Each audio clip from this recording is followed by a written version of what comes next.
오늘 우리에게 주시는 말씀은 갈라디아서 5장 22절에서부터 23절까지 말씀입니다. 오직 성령의 열매는 사랑과 희락과 화평과 오래 참음과 자비와 양성과 충성과 온유와 절제니 이 같은 것을 금지할 법이 없느니라. 오늘 이 시간은 성령의 열매라는 제목을 가지고 하나님 말씀을 증거하겠습니다. 저 여러분이 갈라디아서의 말씀을 읽었는데 이 갈라디아서의 말씀은 로마서의 변증서라고도 이야기를 합니다. 그래서 로마서의 핵심하면은 이신칭의 혹은 이신득의라고 얘기를 하는데 이게 바로 무엇이냐? 믿음으로 의롭게 되는 원리에 대해서 사도 바울이 증거했다는 거예요. 그러면 동일하게 갈라디아서도 이것에 대해서 좀 더 보충 설명을 하면서 오해했던 자들 그리고 잘못된 생각을 갖고 나아가는 유대인 출신의 그리스도인들에게 율법이라고 하는 것은 분명히 필요한 것이 맞으나 믿음이 오기 전까지 필요한 것이고 율법이라고 하는 이것은 믿음이 온 자들이라고 한다면 이제는 믿음과 함께 살아가야 되는 것이지 우리가 성령으로 시작해서 율법으로 마치는 존재 그리고 많은 사람들에게 절기나 혹은 할례를 강요하는 이런 일들은 없어야 된다라고 하는 것을 사도 바울이 얘기를 합니다.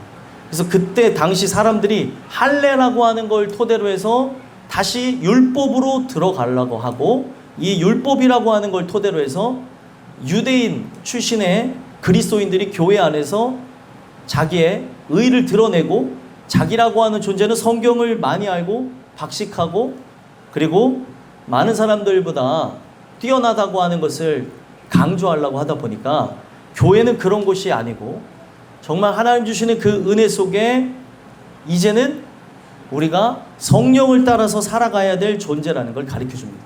그러니까 정말 예수로 인하여서 우리가 죽고 살아난 존재가 맞다면 이것을 믿는다고 한다면 분명 예수님이 보내주신 그 성령과 함께 우리의 삶은 살아가야 될 것이고 그 성령을 통해 반드시 그분이 내 안에 내주하시기 때문에 우리 안에 역사하시기 때문에 삶 속에 열매라는 것이 드러나야 된다고 얘기하는 거예요.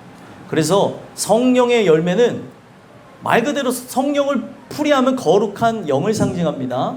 그 거룩한 영이 이 땅에 오셔서 했던 것은 성령을 이 땅에 보내실 때 그분이 요한복음에 보니까 예수님이 자기의 것을 보내셔서 자기의 일을 하시게 하겠다라고 얘기해요.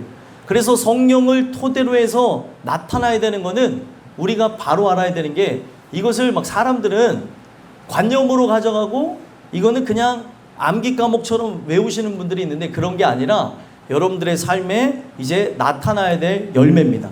왜 그렇습니까? 여러분들은 예수님을 마음에 영접했기 때문에 예수님을 모셨기 때문에 성령을 통해 일어나는 역사는 예수와 결합되어진 연합되어진 그런 존재로서 여러분들의 삶에 예수님의 속성이 드러나야 되는 걸 얘기하는 겁니다. 그래서 오늘 본문에서 나와 있는 성령의 열매는 예수님의 9가지 속성을 상징하는 거예요. 우리가 고린도전서에서는 바로 사랑의 현현, 바로 예수 그리스도, 예수님의 그 속성을 사랑을 중심으로 봤다고 한다면 이 성령의 열매는 사랑도 하나에 포함되어진 것으로 분명히 그 외에 8가지 열매가 예수님을 모신 존재, 성령 받았다고 하는 자들에게 나타나야 되는 현상이라는 거예요. 성령 받았다고 하는 부분에서 사람들은 고린도 교회에 있었던 9가지 은사에만 집중하는데 그 9가지 은사는 예수라고 하는 그분을 더 드높이고 복음 사역을 더 충만하게 증거하기 위해서 하나님께서 주셨던 특수한 선물이었던 것이지 그것이 우리가 드러내거나 자랑해야 될 그런 것이 아니었다는 겁니다. 그래서 그들은 자기 은사를 자랑하고 자기의 것을 많은 사람들에게 알리고 하는데 제일 중요한 예수가 없는 모습을 보여주다 보니 고린도 교회에 더 큰 은사를 사모하라 라고 하면서 바로 사랑의 은사에 대해서 강조했다는 거예요. 오늘 여러분들이 이 메시지가 중요한 거는 교회를 오래 다녔을지라도 이 성령의 열매가 맺혀지지 않는 분들이 보여지는 거예요. 근데 이유가 무엇인가 하고 살펴보면 원초적입니다. 무엇이 원초적이라고 하는 거예요? 예수와 연합한 사건이 없는 거예요. 그러니까 이 교회에서 함께 예배를 드리고 있는데 성령의 감동 그리고 그분의 역사하심과 오늘도 이 예배 가운데 여러분들을 향해 계시하심을 그리고 나를 깨닫게 하시는 이런 부분들을 느끼지 못한 채 살아가는 경우들이 있더라는 거죠. 아이들이라고 한다 할지라도 이런 것들을 느끼고 체험합니다. 오늘 우리가 예수를 영접했다고 하는 그런 역사는 바로 성령 받았다는 것이고, 성령 받았다고 하는 것은 바로 예수가 내 안에 계신다고 하는 그 삶의 열매가 분명히 드러나야 되는 것입니다. 오늘 이 성령의 열매를 통해 예수님 속에 있었던 그 9가지 속성을 통해 우리가 예수가 보내신다고 하는 거룩한 성령을 받은 자가 맞다면 이제 내가 맺는 열매는 육의 열매가 아니고 이제 성령의 열매였으면 좋겠고요. 육을 따라서 나아가는 존재는 분명 어떻다고 얘기합니까? 앞전에 보게 되면 21절에 하나님 나라를 유업으로 받지 못한대요.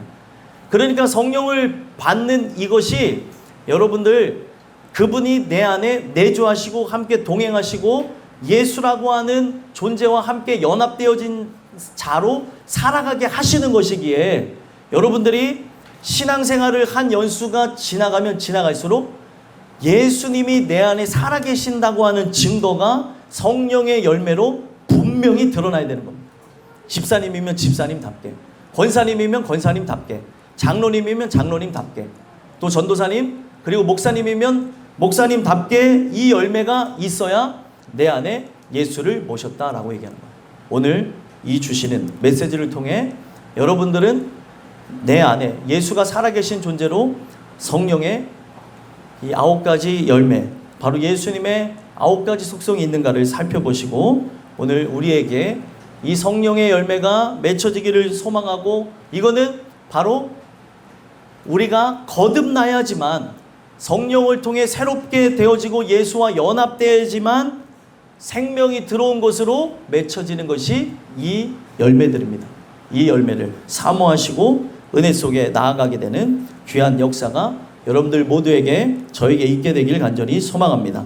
그래서 말씀드린 바와 같이 바로 이 성령의 열매는 바로 예수님의 속성을 상징하는데, 예수님 속성에 어떤 것이 있었습니까? 첫 번째, 사랑이 있었습니다. 사랑에 대해서 우리가 고린도 전서를 통해서 자세하게 나눴어요. 이 사랑이라고 하는 것을 여러분들 간략하게 우리가 정의를 내려보면 이 사랑은 아가페라고 해서 하나님을 향한 사랑을 얘기하는 거예요. 여러분들 자식이 부모를 사랑하고 부모가 자식을 사랑하는 것은 정상적인 범주 안에서 말씀드리면 이거는 본능입니다. 그래서 여러분들 어미라고 생각하게 되어지면 짐승의 경우에도 어떻게 합니까? 종이 다른데도 쫄쫄쫄 따라다니잖아요. 그래서 어떤 분들은 고라니를 키우기도 하고 어떤 분들은 너구리를 키우기도 하고 어떻게 하다가 새끼 너구리를 이렇게 자기가 구해줘서 길렀더니 어미인 줄 알고 계속해서 다니는 거예요. 종이 다른데도. 본능입니다. 이 본능은 짐승에게만 있는 것이 아니라 사람에게도 하나님이 주셨죠. 그래서 부모가 자식을 사랑하는 것, 자식이 부모를 사랑하는 건 당연한 거예요. 이 본능이 어디서 왔습니까? 완벽하지는 않지만 이 본능은 바로 하나님 사랑 안에서 온 거예요. 하나님 안에서 독생하신 그리스도가 나셨으니 이 독생하신 그리스도가 하나님 사랑하는 건 당연한 거죠. 그래서 하나님이 바로 예수님을 사랑하고 예수님이 하나님을 뜨겁게 사랑하더라는 거예요. 여러분들 사랑한다는 게 어떤 겁니까? 사랑한다고 하는 거는 제일 중요한 것이 그가 원하는 것, 그가 바라는 것, 그의 뜻을, 그가 원하는 말들을 지켜가는 겁니다. 그래서 신기한 거는 아내가 이런 것들을 했으면 좋겠어 라고 했을 때 제가 아내를 사랑하니까 저는 이렇게 하기를 싫어할 때도 아내를 사랑하는 마음에 하게 되는 경우들을 보게 됩니다. 중요한 거는 부모와 자녀 관계에서도 그렇죠. 내가 놀고 싶은데 부모님이 공부하는 걸 좋아하니까 철난 아이들 같은 경우는 공부를 합니다. 참고로 저는 학창시절에 철이 안 나서 공부를 안 했어요. 그러니까 부모의 마음을 알고 공부를 하더라는 거죠. 중요한 거는 제가 이런 말씀을 드리는 거는 하나님이 예수님을 사랑하신 것처럼 예수님이 바로 하나님을 뜨겁게 사랑했기에 어디서 예수님이 하나님을 뜨겁게 사랑했다는 것이 성경 속에서 강력하게 드러났습니까? 십자가에 달려 돌아가시기 직전에 바로 겟세마네 동산에서 기도하시다가 잡히기 직전에 했던 기도를 보게 되면 그가 얼마나 아버지의 뜻을 지키는 것이 힘든가를 알 수 있어요. 근데 거기서 뭐라고 말씀하세요? 그러나 내 원대로 마옵시고 아버지 원대로 하옵소서. 왜 아버지 원대로 하라고 얘기한 거예요? 아버지를 너무나 뜨겁게 사랑하기에 자기의 뜻을 자기의 이익을 굳이 아니한 거죠. 중요한 거는 그 사랑이 우리 안에 들어오게 되면 바로 나의 이익을 위해서 살아가는 것이 아니라 타인의 유익을 위해서 살아가는 바로 예수님의 속성이 바로 하나님의 사랑 때문에 우리 안에서 드러난다는 사실입니다. 그래서 오늘도 이 메시지 속에서 여러분들과 제가 살펴봐야 되는 것은 무엇이냐면 내가 예수님을 모셨다고 하면은 바로 누구를 사랑해야 되는 게 드러나야 되는 거예요? 하나님을 사랑해야 되는 모습. 내 안에 예수 그리스도가 살아계시기 때문에 그분을 뜨겁게 사랑해서 내 뜻을 구하는 것이 아니고 아버지 뜻을 구하셨던 예수님처럼 우리도 누구의 뜻대로 행하게 되겠습니까? 아버지 뜻대로. 바로 여러분들이 섬기시는 하나님 아버지 뜻대로 행하시는 것으로 영원한 천국에 들어가게 된다는 거예요. 이게 바로 사랑의 힘입니다. 사랑의 힘.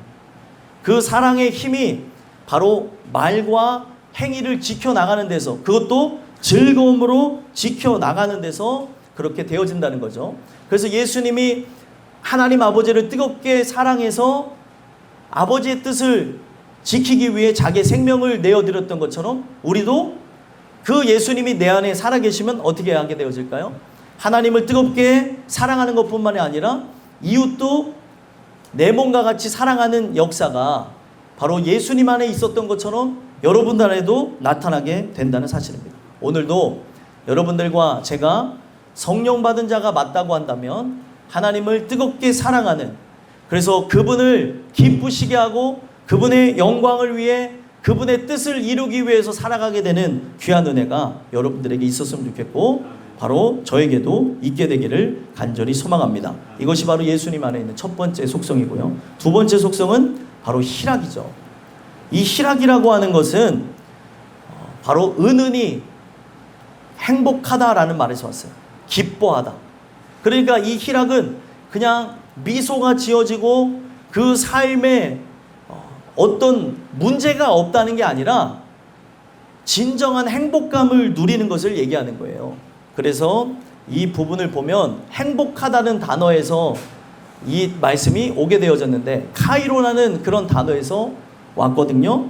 이 희락이라고 하는 게 우리가 추구해서 나타나는 게 아니라 성경에 보게 되니까 행복이라고 하는 게 성립이 되어질 때 나타나는 게 있습니다. 어떻게 인간이 행복해질 수 있는가? 율법을 통해서 행복해진다고 얘기하는데 율법을 통해 예수님을 만나고 바로 나라고 하는 존재가 죄인임을 알고 무릎 꿇고 회개하고 변화되게 되어졌다면 바로 그런 존재를 복받은 존재라고 얘기해요. 성경에서 말하는 복이 두 가지 의미가 있습니다. 첫 번째 의미는 보이지 않는 하나님 앞에 무릎을 꿇고 경배하는 거고, 두 번째는 그렇게 무릎을 꿇고 경배한 자가 하나님을 경외하고 살아가는 그 삶을 행복해하며 살아가는 복에 대해서 얘기하고 있어요. 그래서 구약에는 이 두 가지 복을 계속해서 이야기를 하고 있고, 이 두 가지의 복을 받은 자들이 어떻게 살아갈까요? 이 세상을 살아갈 때도 고통이 없는 게 아니에요. 문제가 없는 게 아니에요. 슬픔이 없는 게 아닙니다. 굉장히 그분 때문에 기뻐하고 만족하고 감사하며 살아가더라는 거죠. 오늘 이 부분이 별나라 얘기처럼 들릴 수도 있어요, 여러분들에게. 하지만 우리가 이 부분에 관심을 갖고 성경이 의도하는 바가 그렇다고 한다면 오늘 나라고 하는 존재가 이 법을 속에서 의도하는 바가 실제로 이루어지고 있는가? 여러분들이 예수님 때문에 행복하면 여러분들은 진정한 복락을 받으신 분들이 맞습니다. 근데 예수님 때문에 행복하지 않아요. 이것도 해야 되고 저것도 해야 되고 난 이것도 있어야 되고 저것도 누려야 되며 이런 것이 없으면 행복하지 않다고 하면 오직 예수로 충만을 누리지 못했다는 것을 얘기하는 거예요. 오늘도 여러분들이 진정한 행복을 누린다고 하는 것은 바로 예수 안에 살아가는 거죠. 그분을 경외하고 경배하고 그리고 그분 안에 살아가기 때문에 행복을 누린다고 얘기하는 거예요. 그래서 이 희락이라고 하는 것은 어떤 것을 의미해서 나오게 된 거냐? 바로 그 사람이 천국에 들어가 있는 상태, 예수 안에 들어가 있는 것이 천국이라고 믿는 상태이기 때문에 은은한 행복을 느끼며 살아간다는 거예요. 여러분들 희락이 있으십니까? 희락이 있으세요? 있어야 되는 게 당연한 거예요. 성령의 열매 중에 나는 이 부분이 부족한 것 같다라고 하면은 여러분 성령을 받았다고 하면 예수님 안에 이 속성이 다 드러나야 됩니다. 그래서 여러분들은 예수님을 마음에 모셨으면 우리가 찬양에도 고백하죠. 예수를 모신 곳이 바로 그 어디나 하늘나라. 여러분들 안에 정말 예수가 살아계신다고 한다면 그분과 함께 동행하게 되어진 역사를 경험하게 된다면 여러분들에게서 나타나야 되는 게 뭐예요? 희락이에요. 희락. 여러분들의 삶에 고통이 없다는 게 아닙니다. 눈물이 없다는 게 아니에요. 애환이 없다는 게 아닙니다. 하지만 예수로 인하여서 이 세상이 감당할 수 없는 그 희락이 여러분들의 영혼 깊은 곳에서 우러날 것이라고 얘기하는 거예요. 이것이 바로 예수님의 두 번째 속성입니다. 세 번째 보시면 바로 예수님의 세 번째 속성은 무엇입니까? 화평이죠. 이 화평이라고 하는 것은 절대적 평화를 얘기하는 거예요. 절대적 평화가 어떻게 되어지는가? 원어의 의미에서는 잘 되어져 있는데 에이로라는 단어에서 나왔어요. 결합하다. 그러니까 여러분들 이게 어디서 나오게 된 거냐면 성경에 분명히 창세기 1장 2절에 보게 되면은 땅이 혼돈하고 공허하고 흑암이 어디에 있대요? 깊음 위에 있고 하나님의 신은 수면에 운행하시니라. 거기에 나오는 게 뭐예요? 혼돈, 공허, 흑암이 깊다고 얘기하죠. 근데 이런 상태에서 하나님의 말씀과 함께 뭐가 생성이 되어졌어요? 빛이 생겨나게 됐죠. 빛이 생겨나게 되니까 어떻게 됩니까? 빛이 생겨나니까 빛과 어둠이 이제 공존하게 되어지면서 빛이 드러날 때는 어둠은 사라지는 것을 보여주게 됩니다. 하나님의 진리의 법칙이 어떻게 되어질 것인지 창세기 분명히 언급해 줬어요. 자, 그렇게 생각하니까 좀 어려울 수가 있는데 지금 여기에 우리가 형광등을 켰어요. 그러니까 여기 어둠이 있어요, 없어요? 지금 어둠이 있는 것은 유일하게 우리 얼굴에만 어둠이 있죠? 예. 네. 우리 얼굴에 기쁨이 있어야 돼요, 여러분들. 봉규야 사랑한다. 얼굴에 기쁨이 있어야 돼. 그치? 어둠이 있으면 안 돼? 얼굴. 자, 우리의 얼굴에는 항상 기쁨이 있어야 되는 거예요. 그죠? 여기에 지금 빛이 있으면은 어둠이 공존할 수가 없는 것처럼 결합한다고 하는 의미 속에 바로 하나님의 속성, 빛이 어둠에 빛이 돼. 어둠은 어떻게 될까요? 어둠은 사라져버리는 거예요. 그러니까 오늘날 왜 절대적 평화가 임하게 되는 거예요? 이 세상은 평화라는 게 없어요. 그렇죠? 여러분들 마음 상태만 보더라도 성령 충만하면 절대적 평화가 있습니다. 근데 성령 충만을 누리지 못하면 마음이 어떻게 될까요? 막 요동쳐요. 안 그러신 분들이 많은데 오늘날 우리가 성령 충만함을 받으면 마음이 하나님 주시는 은혜 속에 절대적 평화를 누리는데 빛이 강력하게 역사하니까 우리가 천국 안에 거하는 것처럼 살아가기 때문에 지금 천국에 들어가 있는 상태처럼 내가 살아가고 있다고 믿기 때문에 절대적 평화가 있는 거예요. 빛 가운데 살아가는 거죠. 천국에는 어둠이 있나요? 없나요? 없죠. 거기에는 새 아침밖에 없고 거기에는 어둠이 절대로 존재할 수가 없다고 얘기하죠. 나라고 하는 존재가 예수를 모셨다고 하는 게 바로 그런 거라는 거예요. 예수님과 결합했기 때문에 예수님과 우리는 하나가 되어졌기 때문에, 둘이 하나가 되어지는 성경에 바로 법칙이 실행되어졌기 때문에 둘이 연합하여 한 몸을 이뤘대잖아요. 예수와 한 몸을 이뤘기 때문에 여러분들은 뭐만이 존재하는 거예요? 절대적 평화, 화평만이 성경은 존재할 수밖에 없다고 얘기하는 거예요. 근데 목사님, 저는 절대적 평화가 없는데요. 성령 충만을 누리시길 바랍니다. 성령 충만을 누리기 위해서 우리는 기도를 해야 되는 거예요.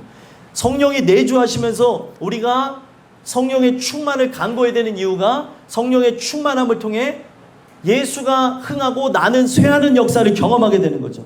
그게 바로 성경에 보게 되면 우리는 절대적으로 착각하면 안 되는 게, 그때 당시에 세례 요한이 요한복음에 보게 되면 예수님보다 제자가 더 많았고 사람들이 더 많이 쫓아다녔습니다. 근데 그가 뭐라고 얘기했어요? 나는 빛이 아니요 빛에 대해서 증언하는 자요 저가 바로 빛이다라고 얘기해요. 그리고 예수님은 흥하여 되고 나는 쇠하여 하리니. 오늘날 율법에 의해서 살아갈 나의 옛사람은 쇠하여져야 되는 것이고, 여러분들이 성령에 의해서 새롭게 되어진 존재라면 이제는 흥해야 될 줄 믿습니다. 그것이 바로 성령의 역사를 통해 바로 예수님이 오늘 여러분들의 삶 속에 그 말씀의 빛을 강력하게 비춰줄 때 나타나는 게 절대적 평화라는 거예요. 절대적 평화. 어떤 것도 나에게 의심을 줄 수 없고 어떤 것도 두려움을 줄 수도 없어요. 지금 내 몸에 특이한 현상이 일어난다 할지라도, 어떨 때는 이런 현상 저런 현상 뭐 갖가지 현상이 나타난다 할지라도, 뭐 그럴 때 있잖아요. 여러분들 이 증상으로 봤을 때는 나는 뇌종양이고 이 증상으로 봤을 때는 이런 걸 보게 될 텐데 전혀 두려움이 없어요. 왜 그러냐? 그게 사실일지라도 내 안에 절대적 평화가 있다는 거예요. 이게 오늘날 우리가 추구해야 될 바고 나타나야 될 부분임을 말씀해주고 있는 겁니다. 오늘도 예수가 여러분들 안에 살아 역사하시고 성령의 충만함이 있으면 자꾸 마귀는 어떻게 합니까? 세상 염려를 여러분들에게 집어넣어서 감사함을 잃어버리게 하고 기쁨을 잃어버리게 하고 만족감을 잃어버리게 하고 불평과 불만과 그리고 절망을 가져오게 하려는 게 사탄의 역사예요.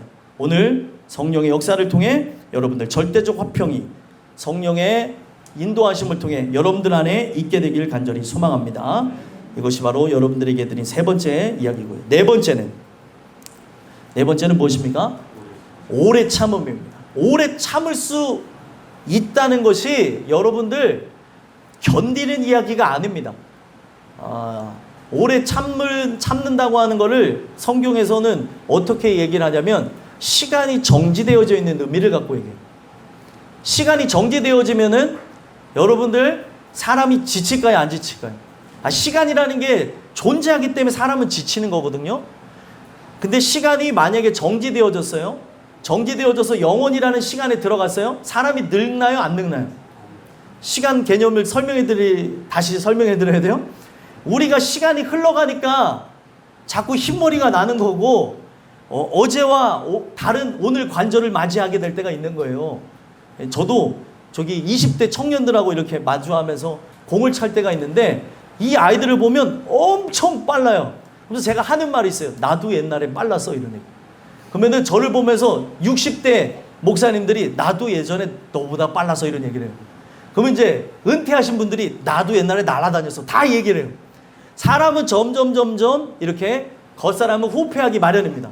근데 오늘날 시간이 정지되어져 있다고 생각해 보세요.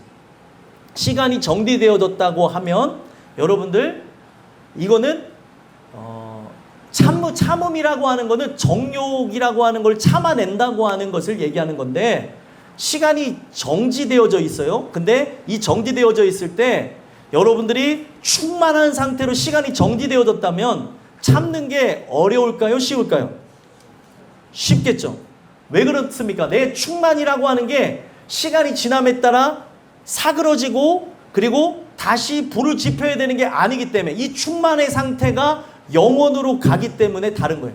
그래서 성경에서 말하는 영화롭게 되어진다고 하는 거는 바로 여러분들이 이제는 쇠약해지거나 죽음이 없는 새로운 몸을 얘기하는 거고 그 영화롭게 되어진 그 충만의 상태로 무의 영역 그리고 영혼의 영역으로 들어가니까 그 사람이 죄 지을 리가 있습니까? 없습니까?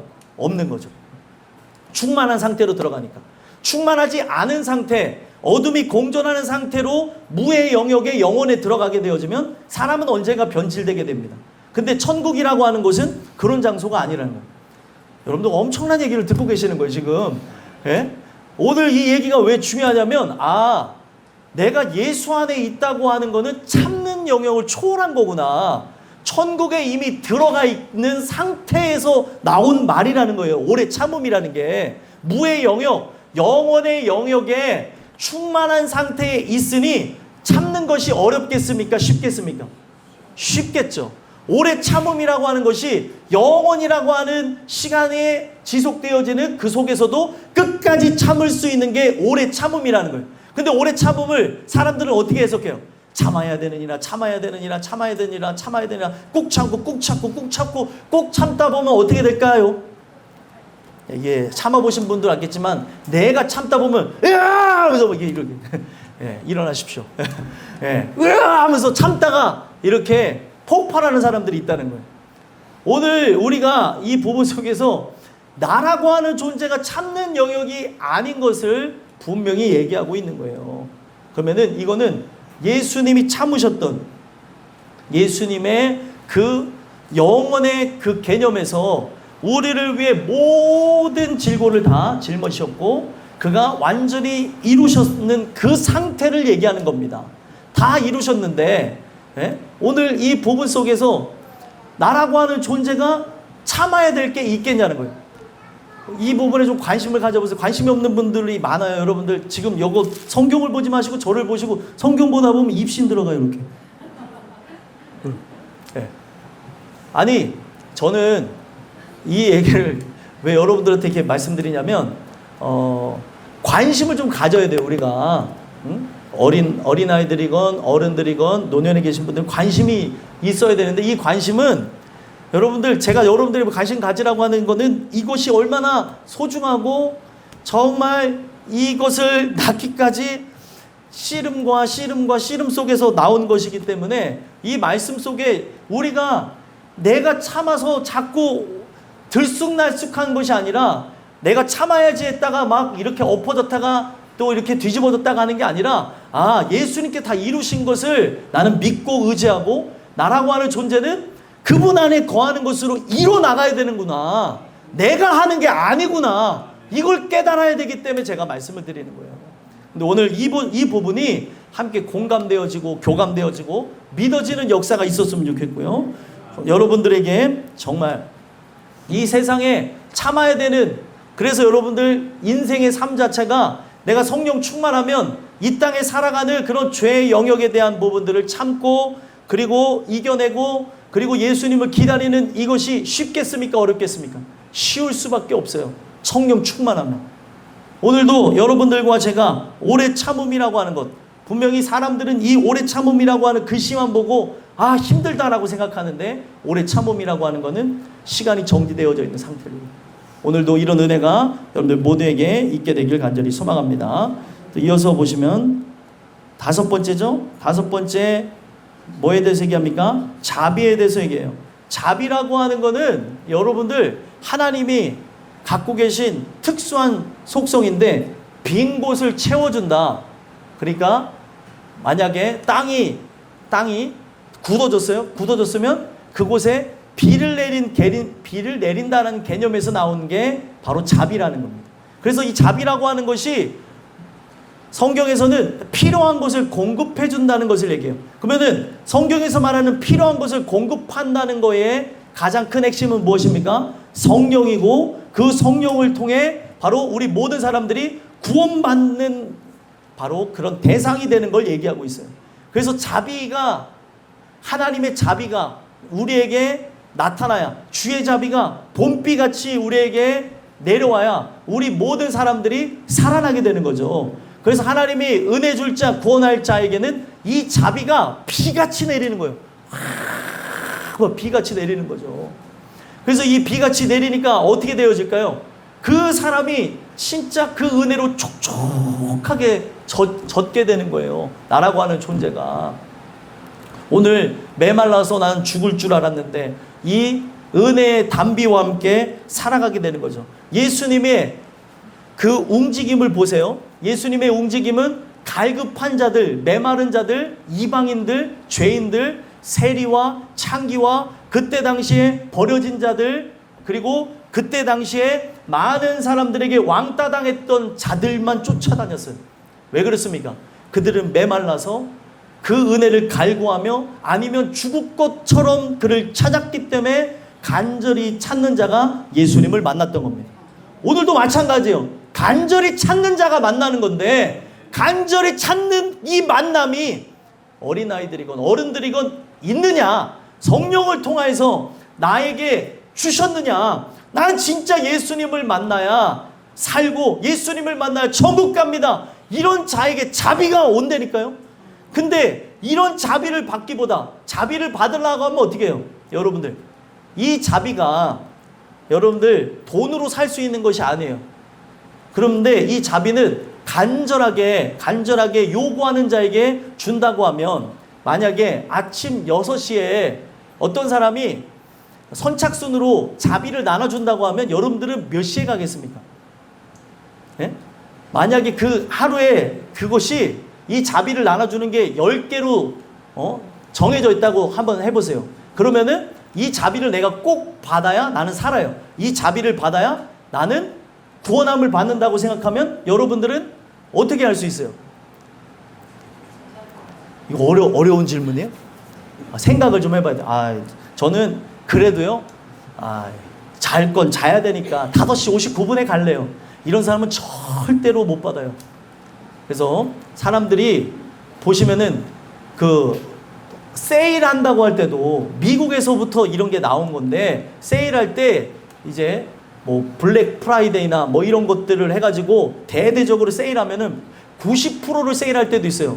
아이폰을 90%를 세일한다고 그랬더니 오픈런이라는 거랑, 오픈런 딱 열자마자 탁탁탁 달려가고 막 달겨들고 거기에 사람의 다치고 하는 일이 일어날 정도로. 왜 그럴까요? 은진아 피곤해?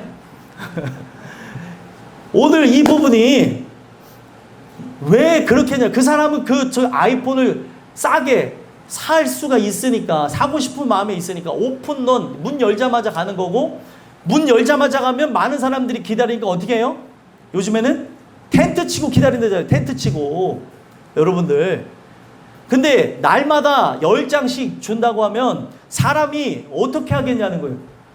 이 자비는 나에게 돈으로도 살 수가 없는 거라고 한다면, 간절히 찾는 모습, 날마다 그 장소에 나가서 간절히 찾는 모습으로밖에 얻을 수가 없다고 하면, 예배가 여러분들 퐁당퐁당이 되거나 퐁퐁퐁당이 되거나 아니면 아예 몇 주간은 쉬거나 이런 일이 없다니까요. 여러분들, 자비가 그분에서만 온다니까요.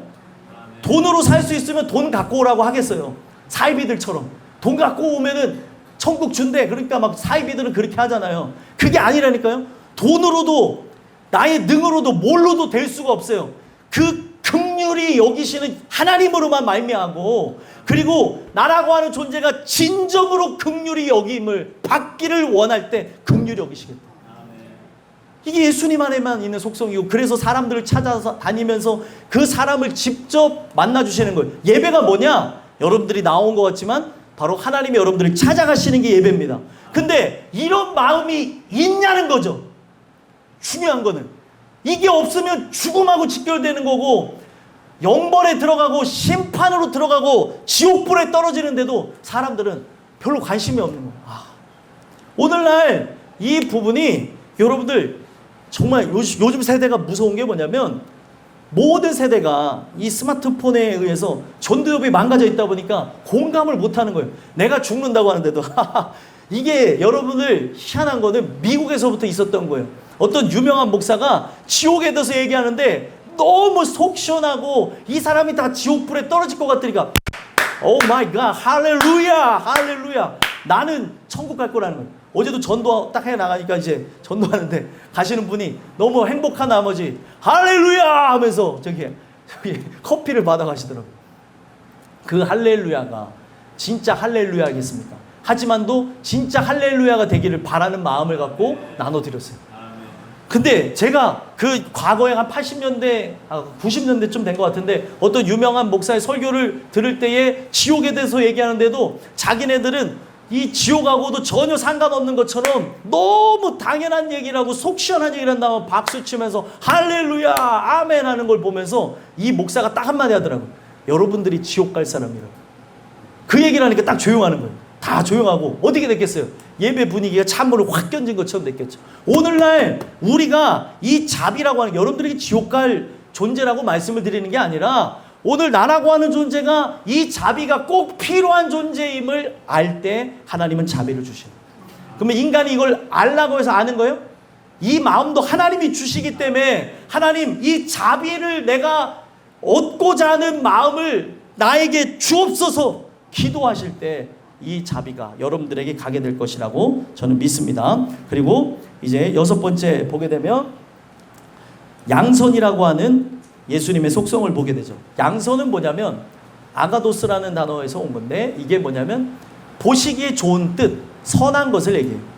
그러니까 여기에서 말하는 양선은 사람들의 선하고 틀려요. 하나님 보시기에 좋은 뜻이 진행되는 거죠. 여러분들 지금 이 마지막 시대를 뭘로 보셔야 되냐? 올림픽 지금 하고 있는 거 아시죠? 올림픽 요 바빠서 못 보신 분들이 많은 걸 제가 알고 있는데 올림픽의 개막식만 봐보시면 말세의 때가 가까이 왔다는 걸 알잖아요. 대놓고 예수님을 무시하잖아요, 여러분들. 여러분들 혹시라도 그거 관심을 뭐 가지셨는지 모르겠지만 아니 그 프랑스라는 나라에서 전체적인 게 반기독교적인 생각을 갖고 만드는 개막식이었다니까 여러분들. 동성애를 옹호하고 찬성하고 여러분들 세상이 끝을 향해 가고 있어요. 예수님을 우습게 생각하고 발로 밟으려고 그러고 얘네들이 하는 거 보니까 거기에 레드카펫을 깔아놓고 보혈의 피를 상징하는 레드카펫에서 춤추고 막 넘어지고 별 생쇼를 하는 거예요. 여러분들 눈이 열린 사람은 보여요 그게. 그래 말세의 때가 가까이 왔다는 거를 보여주고 있는 거예요 그게. 여러분들 지금 개막식에서 여러분들 세상 사람들이 이게 뭐야? 라고 하는 그 나라가 상징하는 모든 것들 나오지가 않았어요. 뭐 그 나라가 상징하는 뭐 동물이나 이런 것들도 나오지 않고 생뚱맞은 성경에서 나올 법한 그런 동물. 우리가 하나님을 섬겨야 될 존재인데 하나님을 섬기지 않으면 성경에 보면 어떤 송아지를 섬겼죠? 황금 송아지를 섬겼잖아요. 거기 보면은 거기에 IOC 의원들이나 거기 많은 사람들이 있는 그곳에 황금 송아지 머리가 이렇게 있어요. 금송아지 머리가. 모든 게 성경에 있는 그런 문양을 갖고 장난을 쳐놨다니까요. 관심 없어도 돼요. 제가 이 말씀을 왜 드리냐면 세상은 하나님을 지금도 기만하고 있고 욕되게 하고 있고 지금도 이 예배가 여러분들 영적으로 깨워서 하나님 말씀 안에 새로워져야 되기 때문에 하나님의 은혜를 받지 못하도록 이 생각을 집어넣고 저 생각을 집어넣고 다른 생각을 갖게 하고 관심도 없게 하고 그런 부분들이 있더라는 거예요. 깨어있는 자는 이 세대가 지금 끝을 향해 가고 있다는 걸 보고 있고 여차하면은 여러분들 지금 중동의 화약고가 터지기 직전이에요. 그래서 5차 중동 전쟁이 발발할 수도 있고 벌써 미국의 항공모함은 가고 있어요. 뭐 여러분들이 별거 아닌 것 같죠? 이게 우리하고는 전쟁이 상관이 없는데 경제가 다 몰락하고 있고 다 박살이 나고 있고 또 여기에서 관련되어진 여러 국가들이 지금 그렇게 같이 가야 되고 원조를 대야 되고 이 상황 속에 지금 여러분들 대환장 파티라고 지금 이게 뭐를 향해서 가고 있는가? 올림픽은 이렇게 가고 있는데 이쪽에서는 전쟁을 하고 있고 말도 안 되는 그런 역사의 끝이 다다랐음을 보여주고 있는 여러 모습들을 보게 되더라고요. 오늘날 하나님의 뜻을 알지 못하면 하나님을 기만하고 욕하며 살아갑니다. 그래서 성경은 오늘날 우리가 아버지의 뜻을 이루는 게 얼마나 중요하냐. 바로 예수님이 내 안에 계셔야지만 나라고 하는 존재가 아버지의 뜻을 이루기 위해서 하나님 보시기에 좋은 뜻을 이루기 위해서 나아가더라는 거예요. 세상은 자기가 생각할 때 선이 선이고 인권이 인권입니다. 요즘의 인권은 뭐예요? 피해자의 인권보다 어찌 보면은 살인자의 인권을 더 여기는 걸 봤잖아요. 어떤 사람은 일본도로 이렇게 살해를 당했는데 얼굴을 가려주고 그리고 그 사람은 횡설수설하면서 그렇게 잡힐 때 23년밖에 안 받는다잖아요. 여러분들 정신이 이상한 걸로 하게 되면 사람은 죽었는데 두 아이의 아빠라는데 아니 요즘에 세상을 보면 정상적이지 않다니까 이 법이. 오늘날 이런 부분을 볼 때에 하나님의 뜻대로 진행되어져야지만 되는 거고 사람들은 인권을 너무 중요시하다 보니까 오늘날 피해자가 정말 고통을 받게 되어지는 그런 일들까지 일어난다는 거예요. 살인자의 인권이 중요시 되어지는 이게 무엇입니까? 기준이 없어서 그런 거예요. 하나님 주시는 은혜에 의해서 여러분들과 제가 이 양선이 성령의 역사 속에서 나타나게 되면 뭐예요? 아버지의 뜻을 이루기 위해서 힘쓰며 애쓰며 나의 뜻을 구하는 것이 아니라 아버지 뜻을 구하며 나가게 되더라고요. 오늘도 여러분들을 볼 때 하나님이 여러분들을 보실 때 하나님이 보시기에 심히 좋았더라 할 수 있는 하나님의 사람들이 되시기를 간절히 소망합니다. 그래서 여러분들 마지막이 아니죠. 7번째는 충성인데 이 충성은 예수님 안에 있었던 믿음을 상징합니다. 참 희한하게 이걸 충성이라고 번역을 해버리니까 인간이 해야 될 것으로 사람들을 현혹시켜버린 거예요. 성경의 모든 단어는 다 믿음으로 해석을 했는데 이거를 충성으로 바꿔버렸어요. 이게 피스티스, 믿음이라는 단어에서 온 거예요. 근데 그래서 번역을 제대로 하려고 하는 데서는 이걸 믿음으로도 번역한 데도 있습니다. 그러니까 어떤 신뢰하고 신의를 갖고 열심히 하는 이 모습을 강조하려다 보니까 충성으로 이게 변모가 되어졌는데 예수님 안에 있는 믿음을 상징하는 겁니다. 예수님 안에 있는 믿음은 절대적으로 누굴 향해 있어요? 하나님을 향해 있는 거죠. 예수님이 하나님의 말씀의 뜻 가운데 순종하고 죽을 수 있었던 것은 살리실 하나님을 믿었기 때문에 그렇습니다. 오늘도 그 믿음이 우리 안에 있는가를 살펴봐야 되는 거예요. 그 예수님 안에 있는 그 믿음이 우리 안에 있을 때 오늘 우리에게서 드러난 열매가 하나님의 뜻 안에서 신의와 그리고 정절과 그 뜻 안에서 우리가 충성이라는 모습까지 나타날 수 있는 거죠. 그래서 제일 중요한 거는 영적인 부분에서부터 믿음이라는 게 있어야 삶의 열매에 충성할 수 있는 거예요. 오죽하면 성경에 죽도록 충성하라 이 단어가 있겠습니까? 죽도록 충성하라라고 하는 거는 내가 죽는 한이 있더라도 그리스도에 대한 믿음을 저버리지 말라는 믿음. 믿음이라고 하는 거는 세상이 나의 생명을 빼앗아 간다고 한다 할지라도 빼앗아 갈 수 없는 게 믿음입니다. 내 목숨을 빼앗아 갈 수 있을지언정 믿음은 가져갈 수가 없는 거예요. 믿음은 누가 주셨어요?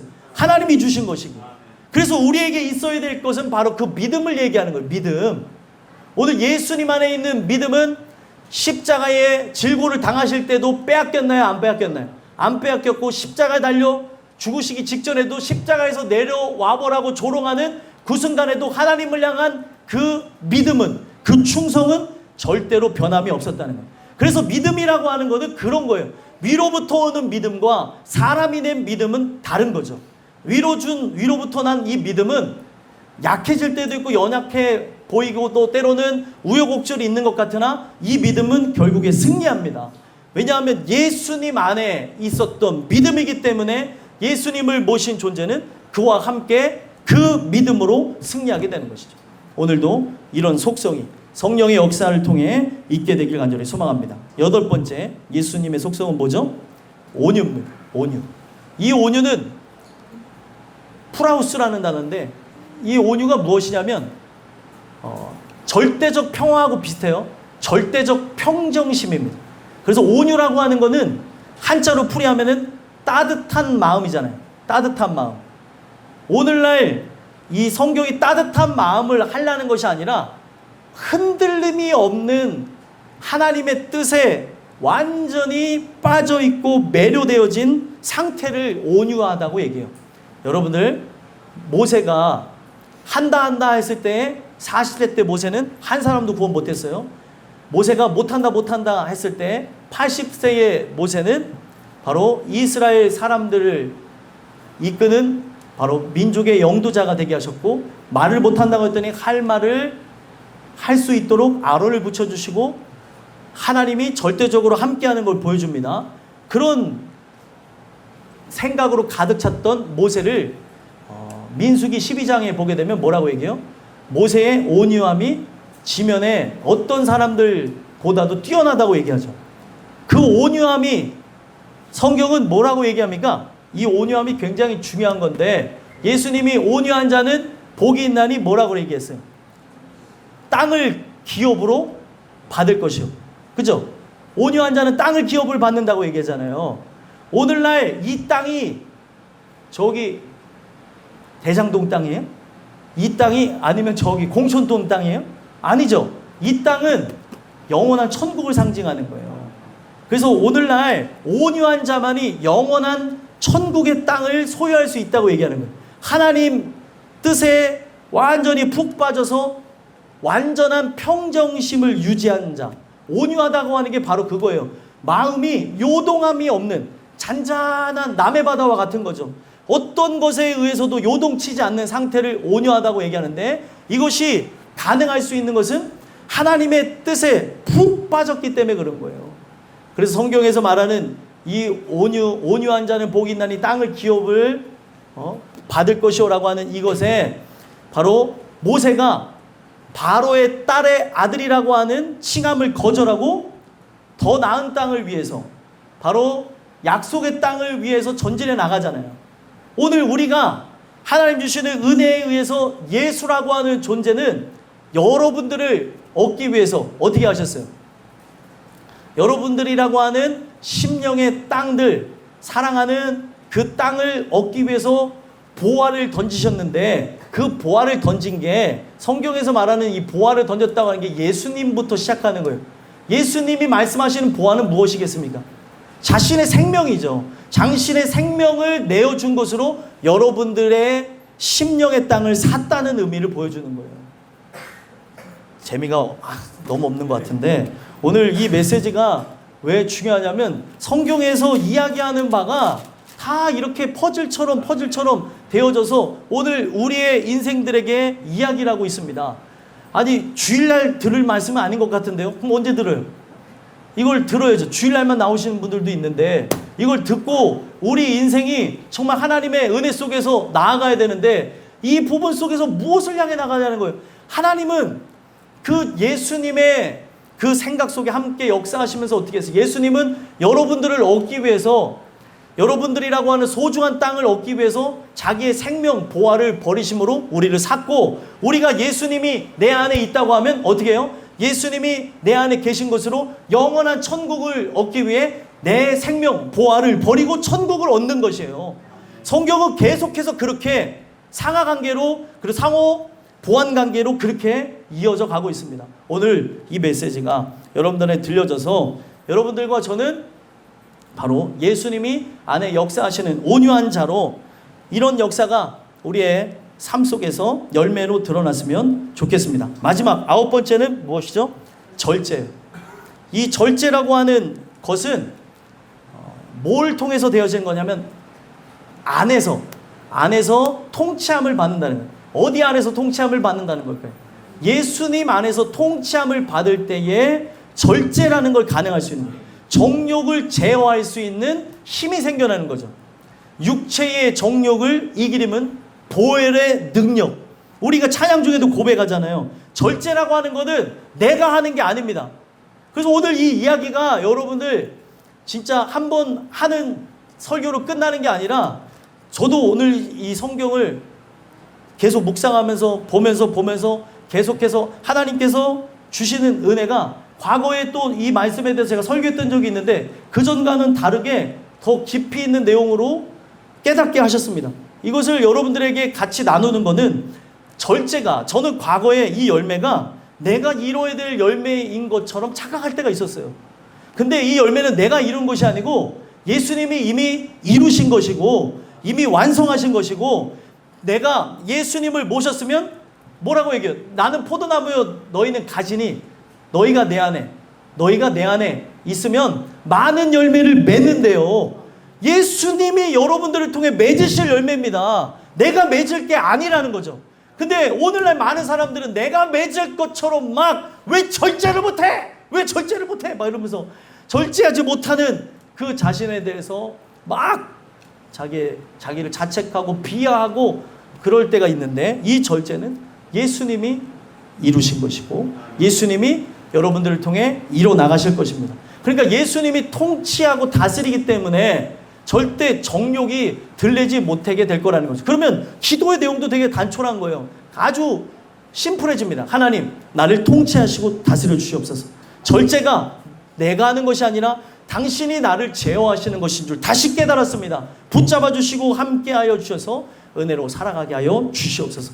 기도하며 나아갈 때 여러분들과 저는 마지막 이 9번째 절제까지도 바로 예수 안에서의 그 통치가 이루어지기 때문에 절제가 되어지는 이런 모습이 있다고 얘기하는 겁니다. 그래서 이 말씀을 결론 지면서 뭐라고 얘기합니까? 이 같은 것을 금지할 법이 없다라고 얘기하는 거예요. 왜 금지할 법이 없다고 이 얘기를 했는지 아십니까? 이 법은 살아있는 법이기 때문에, 바로 생명의 성령의 법이기 때문에 이 열매를 향해 나아갈 수밖에 없고, 절대 육으로 나아가는 사망의 법대로 나아가는 율법으로 나아가지 말라는 거예요. 금지할 법이 없대요.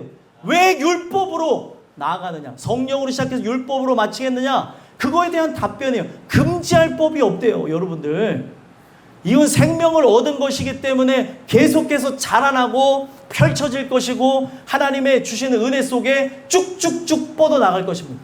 저는 제 인생을 보면서 제 삶의 주관자가 하나님이기 때문에 저의 인생길에 제가 하는 목회 속에 이 땅끝교회의 이끄심과 앞으로 저의 모든 여정을 하나님이 어떻게 하실 것인지에 대해서 기대가 돼요. 하나님이 이렇게 하시겠구나. 지금까지 모든 주관자가 제가 아니었기 때문에 앞으로도 이렇게 하실 것이고 이렇게 하나님이 인도해 가실 것이구나. 우리 교회가 또 부흥하겠구나. 이런 부분도 생각해 봅니다. 부흥이 안 될 것 같아요? 저는 부흥이 될 거라고 믿고, 하나님의 은혜 속에서 수도 없는, 이 강단에서 말씀드릴 수 없는 그런 많은 세세한 것까지도 엄청난 기적을 많이 주셔서 여기까지 왔어요. 그럼 앞으로도 그 하나님을 믿고 그 하나님이 이끌어 가시는데 앞으로도 기적의 삶은 지속되겠죠. 오늘 여기 앉아있는 여러분들도 기적의 주인공들입니다. 이렇게 땅끝교회 식구가 되어졌다는 것 자체도 신기한 일이고, 앞으로 여기에 다 피부색도 다르고 생각도 다르고 마음도 다르고 또 상황, 환경, 형편, 처지도 다르고 또 배경 지식도 다른 우리가 하나가 되어질 수 있는 것, 예수님의 피 때문에 가능한 겁니다. 오늘도 이 메시지와 함께 금지할 법이 없다고 얘기해요. 이제는 성령이 나를 이끌어 가시는 것입니다. 그래서 오늘 본문에 읽지 않았지만 25절에 뭐라고 얘기합니까? 우리가 성령으로 살면 성령으로 행할지니. 이제는 성령으로 살아가시는 거예요. 성령의 인도함을 따라 살아가는 겁니다. 이 법에 통치함을 받고 살아간다는 걸 기억하시고, 오늘 말씀드린 이 내용이 다소 난해하게 들려지고, 아니 이렇게까지 우리가 알아야 됩니까? 알아야 돼요. 이거는 바로 여러분들의 삶에 예수님의 속성이 나타나야 되는 부분이니까 아셔야 되는 것입니다. 더 깊이 묵상하시고 새기신 역사를 통해 충만함이 있게 되기를 간절히 소망합니다. 기도하겠습니다.